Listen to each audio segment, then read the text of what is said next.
So let's go back in time. We're in early Makkah, and this brand new message, Islam, is starting to ripple through the city, challenging everything people have known for centuries. Now, you'd think this would lead to debates, right? Discussions? Nope. It was met with incredibly brutal opposition. And what unfolds is this incredible story about two clashing strategies, two completely different kinds of currency, one based on pure, calculated cruelty, and the other on radical faith.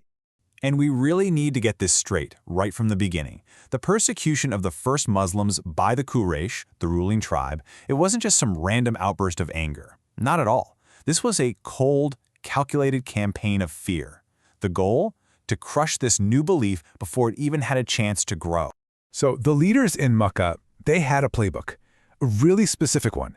They knew that if you want to destroy a movement, you don't just attack it head-on. You make a terrifying example out of its followers. And man, did they choose their examples with some chilling precision. So who did they target? The Quraysh strategy was to hit them where it hurts. They went right for the most vulnerable people in society. We're talking about slaves, the poor, anyone who didn't have a powerful tribe to protect them. Their thinking was pretty simple and pretty brutal. These are the people we can isolate. These are the ones who are easiest to break.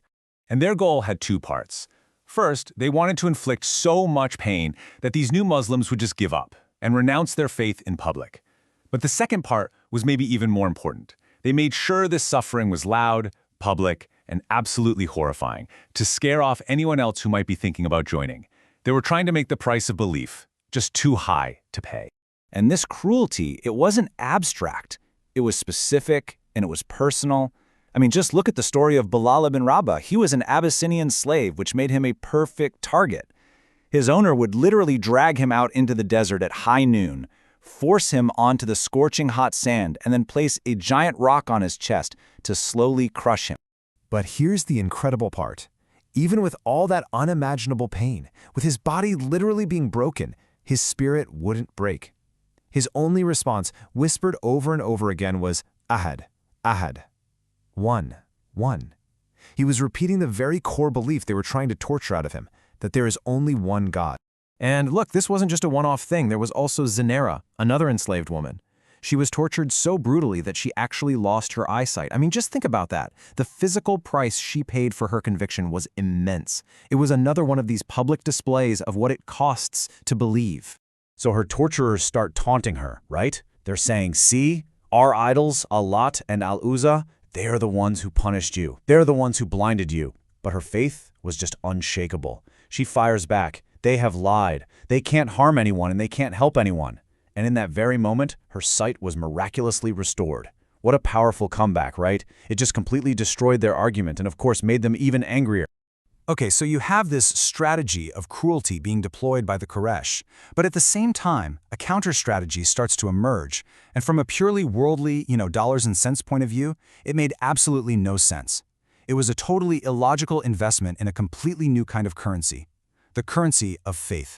Enter Abu Bakr. He was this well-respected, very wealthy merchant, and he starts doing something just incredible. He takes his own money, his personal fortune, and he starts buying the very slaves that were being tortured, and then he just sets them free, instantly. This wasn't just charity. He was actively getting in the way of the Quraysh's entire campaign of terror. Now, this was so out there that even his own father, Abu Quhafa, just couldn't wrap his head around it. He pulls the son aside and basically says, son, listen, if you're gonna spend your money like this, at least be smart about it. Buy strong men who can protect you, who can be your bodyguards. From his point of view, what Abu Bakr was doing was just a foolish waste of good money. And this is really the heart of the story. It's a clash of two completely different ways of seeing the world. For Abu Bakr's father, and pretty much all of Meccan society, wealth was about power. It was about protection. A good investment was one that protected you, one you could see. But for Abu Bakr, who's living by this new code of faith, wealth was something else entirely. It was a tool for purifying his soul. He wasn't investing in his own safety, he was investing in his hereafter. And Abu Bakr's reply just says it all. It perfectly captures this whole new way of thinking. He simply told his father, my father, I am doing this for Allah only. That's it. The motivation was completely pure. It had nothing to do with getting something back. No worldly gain, no status boost, not even a thank you from the people he was. But here's where it gets even more profound. This act of buying someone's freedom, it wasn't just about saving lives. It was actually kicking off a massive social revolution. It was turning the entire rigid social structure of Makkah completely on its head. There's this amazing little story about two women, An-Nahdiyah and her daughter. So Abu Bakr comes to free them, and he finds them grinding flour. Now you'd think they'd just drop everything and run, right? But they didn't. They insisted on finishing their work first. And in that moment, the way they spoke to him, it wasn't as a master, it was as an equal. And he, in turn, totally respected their dignity and just waited. And that right there, that's the revolution. That act of freedom wasn't just some legal paperwork. It was social. It was psychological. The Prophet's teachings were building a whole new reality, where your family name, your bank account, none of it mattered anymore. In this new community, a former slave like Bilaal and a rich merchant like Abu Bakr, they were simply brothers in faith. Period. Now, this whole incredible drama playing out on the streets of Makkah, this battle of cruelty versus compassion, of worldly wealth versus spiritual wealth, it wasn't just happening in a vacuum. It did not go unnoticed. In fact, these very human actions were about to get a direct divine endorsement. So everything that Abu Bakr's father and the Quraish saw as a bad investment, as just foolishly throwing money away, well, in the eyes of God, it was the single most valuable investment anyone could make. It was so beloved, so important, that verses of the Quran itself were revealed specifically about these acts of selfless spending. These verses come from Surah Al-Layl, and they start by describing the very thing we've been talking about. It's about he who spends his wealth for increase in self-purification.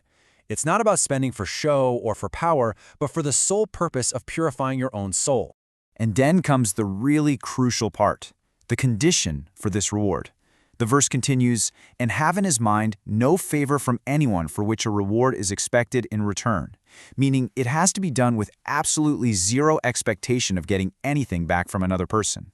No thank yous, no favors owed, no boosting your reputation. The only thing driving it, the only motivation allowed is except only the desire to seek the countenance of his Lord, the Most High. That's it. It's a direct transaction, trading your earthly currency for a divine one. And then, the revelation ends with the ultimate promise, the ultimate return on this illogical investment. For that absolute purity of intention, the verse concludes, "He surely will be pleased." That's the ultimate payoff, the pleasure of God himself. So this story, forged in the fires of persecution over 1400 years ago, it really leaves us with a timeless, and I think a very personal question. Is our wealth really measured by the power or the security it can buy us here and now, or is its true value found in what it can purchase for our own souls? It's a question for all of us, really. What is the true measure of your wealth?